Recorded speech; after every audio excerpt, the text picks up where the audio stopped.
এখানে ইট সাজাচ্ছে, দেখো বন্ধুরা।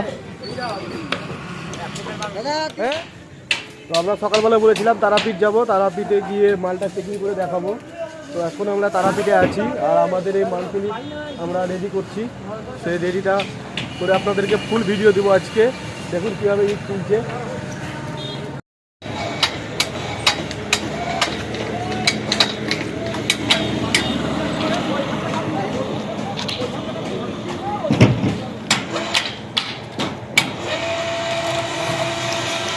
একটু গিরিস দিতে হবে।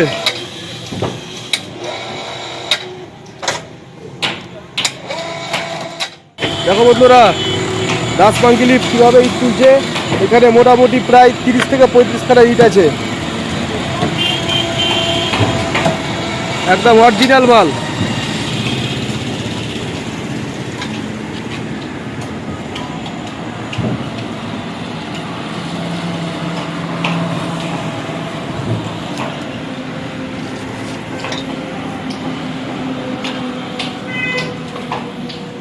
একটু এদিকে নিয়ে আসো।